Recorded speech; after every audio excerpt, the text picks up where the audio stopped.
తాకట్లో ఉన్న మీ బంగారాన్ని విడిపించి ఆ రోజు ఆన్లైన్ రేటుకి కొంటాం. Sharma gold company. నమస్కారం, వెల్కమ్ టు సుమన్ టీవీ. నేను గీతాంజలి. శ్రీ విశ్వావసు నామ సంవత్సరంలో తులారాశి వారి జాతక ఫలితాలు ఏ విధంగా ఉండబోతున్నాయి? ఈ సంవత్సరం తులారాశి వారికి చాలా బాగుందని అందరూ చెప్తున్నారు. అది నిజమేనా?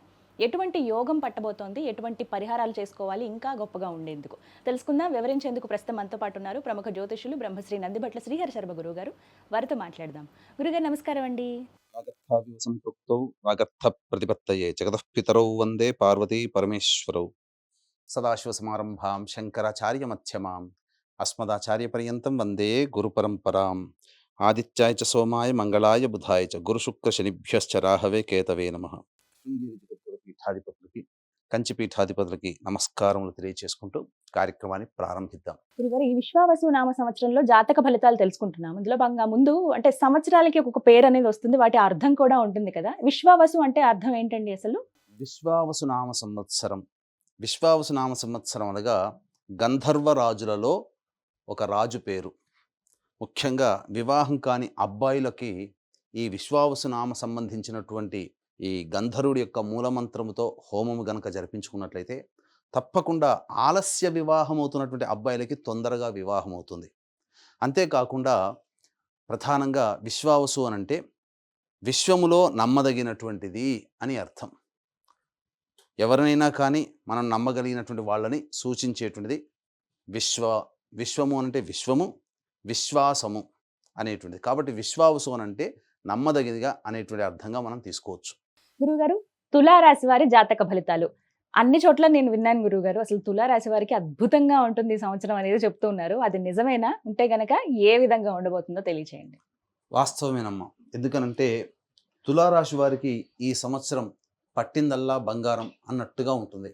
కారణం ఏంటంటే యోగకారకుడైనటువంటి గురువు నవమస్థాన సంచారము, అలాగే శని భగవాను వారు షష్టమ స్థాన సంచార ప్రభావం, అలాగే రాహుకేతులు కూడా అనుకూలించేటువంటి పరిస్థితి వెరసి ఈ యొక్క తులారాశిలో జన్మించినటువంటి వారికి సంపూర్ణముగా ఎక్కువ కాలం, సంవత్సరంలో ఎక్కువ కాలం యోగదాయకంగా ఉంటుంది. కాబట్టి ఈ తులారాశి వాళ్ళు ఏదనుకున్నారో అవి చేసుకోవడానికి, అవి సాధించుకోవడానికి కొన్ని సమయాలు అనుకూలంగా ఉంటాయి. కాబట్టి ఈ సంవత్సరం మొత్తాన్ని కూడా మొత్తం 3 టైమ్ జోన్స్ లాగా మనం డివైడ్ చేసుకుంటే టైప్ 1 జోన్లోకి వచ్చేసేసరికి ప్రధానంగా మే 14వ తారీఖు రోజు వరకు, అనగా మార్చి 30 నుంచి మే 14వ తారీఖు వరకు తులారాశికి అష్టమ స్థానంలో గురు సంచారము, తర్వాత మే 14 నుంచి నవమ స్థానంలోకి, అలాగే మళ్ళీ సెప్టెంబర్ 28 నుంచి దశమ స్థానంలోకి ఉండడం.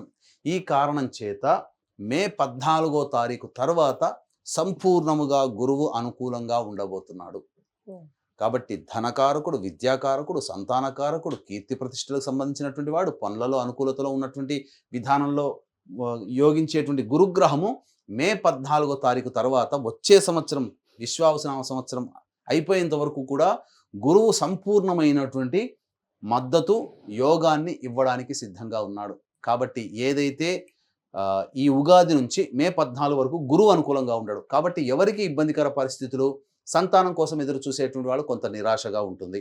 అలాగే విద్య సంబంధమైనటువంటి విద్యాకారకుడు, ధనకారకుడు కాబట్టి విద్యపరంగా, ధనపరంగా ఏవైనా ఎక్స్పెక్టేషన్స్ పెట్టుకునేటువంటి వాళ్ళకి బాగా కష్టపడితే తప్ప ఫలితం లభించినటువంటి పరిస్థితి. ఇక ప్రధానంగా చూసుకున్నట్లయితే ఈ టైప్ 1 జోన్లోనే మార్చి 29వ తారీఖు నుంచి మీనరాశిలోకి ప్రవేశం చేస్తున్నాడు శని భగవానుల వారు. ఇది యోగించేటువంటి సమయం. కాబట్టి ఇక్కడ యోగించేటువంటి సమయం, ఇక్కడ ధనకారకుడు అనుకూలంగా లేడు, కానీ శని యోగిస్తున్నటువంటి కారణం చేత మీరు చేస్తున్నటువంటి వృత్తి, ఉద్యోగ, వ్యాపారాలలో సంబంధించి కింది స్థాయి వలన మేలు జరుగుతుంది. ఆ మేలు జరగడం ద్వారా వచ్చినటువంటి ధనాన్ని సేవ్ చేసుకోలేకపోవడం వల్ల నష్టపోతారు మే 14 వరకు. కాబట్టి వచ్చిన డబ్బుని ఏదో విధంగా ఫిక్స్డ్ అసెట్ రూపంలో మే 14 వరకు పెట్టుకొని, మే 14 తర్వాత ఈ శని అనుకూలము, గురు అనుకూలం ఉన్నటువంటి కారణం చేత విపరీతమైనటువంటి రాజయోగాన్ని మే 14వ తారీఖు తర్వాత పొందుతారు. కాబట్టి డబ్బులు వచ్చినా శని భగవాన్ వల్ల డబ్బులు వస్తాయి, కానీ గురువు అనుకూలంగా లేని కారణం చేత డబ్బులు ఖర్చు అవుతుంటాయి. అలాగే ఇక్కడ ప్రధానంగా ఇది ఈ శని మీనరాశిలో ఎప్పుడైతే సంచారం చేస్తుంటాడో అప్పటి వరకు కూడా, అనగా మార్చి 29వ తారీఖు నుంచి జూలై 12వ తారీఖు వరకు మీనరాశిలో సంచారం చేస్తుంటాడు. ఈ సమయంలో శత్రుంజయము మరియు రాజకీయ సంబంధమైనటువంటి ప్రత్యర్థుల మీద పైచేయి సాధించడము, అలాగే కోర్టు సంబంధమైనటువంటి విషయాల్లో మీకు చక్కగా అనుకూలమైనటువంటి తీర్పు రావడము, అలాగే ఆటలకు క్రీడలకు సంబంధించినటువంటి వాటిల్లో మీరు సంపూర్ణంగా ఫస్ట్ ప్లేస్లో ఉండడం అనేటువంటిది ఈ యొక్క శని ప్రభావం వలన గోచరం అవుతుంది. క్రీడా రంగంలో ఉన్నటువంటి వాళ్ళకి, విద్యార్థులకి, అన్ని రకాలుగా కాంపిటేటివ్ ఎగ్జామ్స్లో ఉన్నటువంటి వాళ్ళకు కూడా శని అనుగ్రహిస్తాడు. కానీ గురువు అనుకూలం మే 14 వరకు లేదు కాబట్టి బాగా కష్టపడే ప్రయత్నం చేయండి, ఈ శని అనుకూలంగా ఉంటాడు. కాబట్టి ఇక్కడ ఈ టైప్ 2 జోన్లో గనక మనం చూసుకున్నట్లయితే ఇక్కడ ప్రధానంగా సెప్టెంబర్ 28వ తారీఖు రోజున కర్కాటకంలో ప్రవేశిస్తాడు. నవంబర్ 12 వరకు కర్కాటకంలో రుజుమార్గంలో ప్రయాణం చేస్తూ నవంబర్ 12 నుంచి డిసెంబర్ 26వ తారీఖు వరకు కర్కాటకంలో వక్రీకరించి మళ్ళీ డిసెంబర్ 27వ తారీఖు నుంచి వచ్చే సంవత్సరం విశ్వావసునామ సంవత్సరం అయిపోయేంత వరకు కూడా మిథున రాశిలో వక్రీకరిస్తాడు. కాబట్టి ఈ యొక్క సెప్టెంబర్ మే 14వ తారీఖు నుంచి మిథున రాశిలో ప్రవేశం చేసిన సెప్టెంబర్ 28 నుంచి వచ్చే సంవత్సరం ఉగాది వరకు కూడా గురువు నవమ స్థానం దశమ స్థానంలో ప్రవేశం చేయడం వల్ల మంచి జరుగుతుంది. చాలా అద్భుతమైనటువంటి యోగాన్ని పొందుతారు. ఇక్కడ ఎప్పుడైతే కర్కాటక రాశిలో ప్రవేశం చేస్తాడో సెప్టెంబర్ 28వ తారీఖు నుంచి డిసెంబర్ 25వ తారీఖు వరకు ఇంచుమించు సెప్టెంబర్ అంటే అక్టోబర్, నవంబర్, డిసెంబర్ ఈ 3 నెలలలో ముఖ్యముగా తీర్థయాత్ర సందర్శన, అలాగే మఠాధిపతులు పీఠాధిపతులకి వెళ్ళడం, దగ్గరికి వెళ్ళడం, లేదా గొప్ప దేవాలయాన్ని క్షేత్రాలని సందర్శించడం, దైవపరంగా ఎక్కువగా ఆలోచనలో ఉండడం, దైవపరంగా ఖర్చులు అవుతూ ఉండడం, ఇవన్నీ జరుగుతాయి మీ కుటుంబంలో అని చెప్పవచ్చు. ఇక శని భగవాన్ దగ్గర కనుక చూసుకున్నట్లయితే ఇక్కడ జూలై 13వ తారీఖు నుంచి మీనరాశిలో వక్రీకరించి ఉంటాడు, కుంభరాశిలోకి ప్రవేశం చేస్తాడు. ఏమవుతుంది జూలై 13వ తారీఖు నుంచి అమ్మ మీనరాశిలోకి వక్రీకరించినటువంటి కారణం చేత ఇటు షష్టమ భావ ఫలము పంచమ భావ ఫలాన్ని అక్టోబర్ 9 వరకు ఇస్తాడు. అయితే చాలా మటుకు ఎప్పుడో గత 5 సంవత్సరాల కిందట ఏర్పడినటువంటి అర్ధాష్టమ శని దోష ప్రభావం కొద్ది కాలం పాటు ఈ యొక్క తులారాశిలో జన్మించినటువంటి వాళ్ళు పొందే అవకాశం ఉంటుంది. ఎప్పటి నుంచి? అక్టోబర్ 10 నుంచి ఇక్కడ నవంబర్ 25వ తారీఖు వరకు, అంటే అక్టోబర్ 10 టు నవంబర్ 25, అంటే ఎంత దగ్గర దగ్గర అక్టోబర్ నుంచి నవంబర్ 10 + 15, అంటే దాదాపు 45 రోజుల పాటు అర్ధాష్టమ శని దోష ప్రభావాన్ని తులారాశి వాళ్ళు పొందబోతున్నారు. కాబట్టి అక్టోబర్ 10 నుంచి నవంబర్ 25వ తారీఖు మధ్య కాలంలో వాహన నష్టము కానీ, గృహ నష్టము కానీ, లేదా ఉద్యోగ సంబంధమైనటువంటి విషయాల్లో ఆకస్మికమైనటువంటి బదిలీలు కానీ, ఉద్యోగ మార్పులు కానీ, తల్లిగారి ఆరోగ్యం పట్ల శ్రద్ధ వహించడం కానీ, వాహనం నడిపేటప్పుడు జాగ్రత్తలు పడడం కానీ, ఇలా అన్ని రకాలుగా కొంత శని ప్రభావం, అర్ధాష్టమ శని దోష ప్రభావాన్ని తులారాశి వాళ్ళు ఒక 45 రోజుల పాటు జీవితంలో ఒక జర్క్ వచ్చేస్తుంది. ఆ 45 రోజులు జాగ్రత్తగా ఉండాలి. ఇది టైప్ 2 జోన్లో మీరు గమనించాల్సినటువంటి ప్రధానమైనటువంటి అంశముగా చెప్పవచ్చు. ఇక చూసుకున్నట్లయితే టైప్ 3 జోన్లోకి వచ్చినట్లయితే డిసెంబర్ 27వ తారీఖు రోజున మిథునంలోకి ప్రవేశం చేస్తాడు.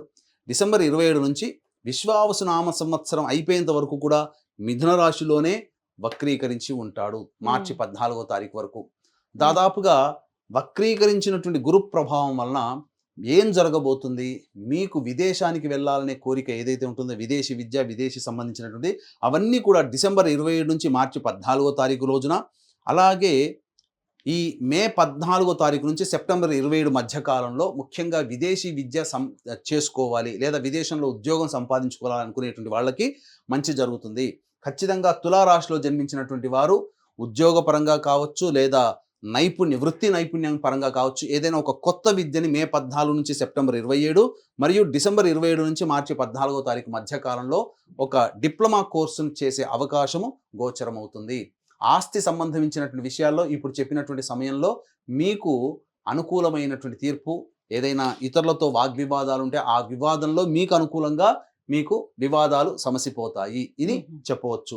ఇక టైప్ 3 జోన్లో కనుక చూసుకున్నట్లయితే శని ప్రభావం వలన ప్రధానంగా నవంబర్ 26వ తారీఖు నుంచి కుంభరాశిలోనే స్థితి పొంది ఉండడం, జనవరి 10వ తారీఖు వరకు, నవంబర్ 26 నుంచి జనవరి 10వ తారీఖు వరకు ఈ యొక్క కుంభరాశిలో ఉండడం, జనవరి 10వ తారీఖు నుంచి ఇక పూర్తిగా షష్టమ స్థానంలో ఉండడం. కాబట్టి ఏమవుతుంది? నవంబర్ 26 నుంచి జనవరి 10వ తారీఖు వరకు ఇంచుమించు డిసెంబర్ 26 ప్లస్ అక్కడ 15, మళ్ళీ 45 రోజుల పాటు కొంత మానసికమైనటువంటి ఆందోళన చెందేటువంటి అవకాశం గోచరమవుతుంది. ఇక జనవరి 10 నుంచి విశ్వావసునామ సంవత్సరం అయిపోయేంత వరకు కూడా సంపూర్ణముగా అనుకూలంగా ఉంటుంది. కాబట్టి ఏ వృత్తి ఉద్యోగ వ్యాపారాల్లో ఉన్నటువంటి వాళ్ళైనా కానీ ఈ చెప్పిన సమయాల్లో ఉన్నటువంటి మంచి సమయం ఏదైనా గమనించుకొని తదనుగుణంగా మీ యొక్క సంబంధించినటువంటి వృత్తి ఉద్యోగ వ్యాపారాల్లో పైకి ఎదగడం, సమయం అనుకూలంగా లేనప్పుడు తగ్గి ఉండడం అనేటువంటి చేసుకుంటే చాలా మటుకు మంచి ఫలితాలు పొందుతారు. మరి తులారాశి మహిళలకి ప్రత్యేకంగా ఎలా ఉండబోతోంది గురువుగారు? తులారాశిలో జన్మించినటువంటి మహిళలకి ప్రధానంగా అష్టమ గురు ప్రభావం మే 14 వరకు అనుకూలంగా లేదు. ఈ కారణం చేత ప్రధానంగా అజీర్తి, అసిడిటీ, అలాగే కాలేయ సంబంధమైనటువంటి ఇబ్బందులు ఎదుర్కొనే అవకాశం గోచరమవుతుంది. కాబట్టి ఫుడ్ విషయంలో డైట్ కంట్రోల్ అనేటువంటిది చేసుకోవాలి. ఎక్కడ పడితే అక్కడ ఫుడ్ తీసుకోవడం అనేటువంటిది మంచిది కాదు. ఇక ప్రధానంగా ఈ సంబంధించినటువంటి అక్టోబర్ 10వ తారీఖు నుంచి ప్రధానంగా ఈ శని భగవానుల వారు కుంభరాశిలో ప్రవేశం చేయడం, అలాగే అక్టోబర్ 10 నుంచి జనవరి 9 వరకు ఈ సమయం అనుకూలంగా లేదు మహిళలకి. కాబట్టి ఈ సమయంలో కూడా కింది స్థాయి వాళ్లతో అక్టోబర్ 10 నుంచి జనవరి 9 వరకు మీ కింది స్థాయి వాళ్లతో మాటలు పడాల్సినటువంటి పరిస్థితి వస్తుంది. కాబట్టి ఉద్యోగంలో సహచరులతో కానీ, అధికారులతో కానీ, వ్యాపారం చేస్తున్నట్లయితే ఇతరులతో కానీ జాగ్రత్తలు పాటించండి. ఇక ముఖ్యంగా బాధ్యతాయుతమైనటువంటి గౌరవ మర్యాదలకు మాత్రం ఎటువంటి లోటు రాదు. మీ మాట వేద వాక్కుగా కుటుంబ సభ్యులు అందరూ పాటిస్తారు. అలాగే గర్భిణీ స్త్రీలు సంతానవంతులవుతారు. ముఖ్యంగా వివాహం కావాల్సినటువంటి అమ్మాయిలకి మే 14 తర్వాత వివాహం జరిగే అవకాశం గోచరమవుతుంది. ఇంకా ముఖ్యంగా అర్ధాష్టమ శని దోష ప్రభావం ఉన్నప్పుడు క్లిష్టమైనటువంటి పనులని కష్టపడి ఆ పనులలో విజయాన్ని పొందుతారు. ఎప్పటి నుంచి? అక్టోబర్ 10 నుంచి నవంబర్ 26వ తారీఖు మధ్యకాలంలో ఈ సంబంధించినటువంటి క్లిష్టమైనటువంటి పనులని మీరు పూర్తి చేసుకోగలుగుతారు. కష్టంతో పూర్తి చేసుకుంటారు. ఖచ్చితంగా ఆ అక్టోబర్ 10 నుంచి నవంబర్ 26 మధ్యకాలంలో వివాహం కాని అమ్మాయిలకి వివాహం జరిగి తీరుతుంది. అయితే మిగతా రంగాలు ఏవైతే ఉన్నాయో వివిధ రంగాల్లో స్థిరపడిన వాళ్ళకి మరి ఈ విశ్వావసు నామ సంవత్సరం ఎలా ఉంటుందండి తులారాశి వారికి?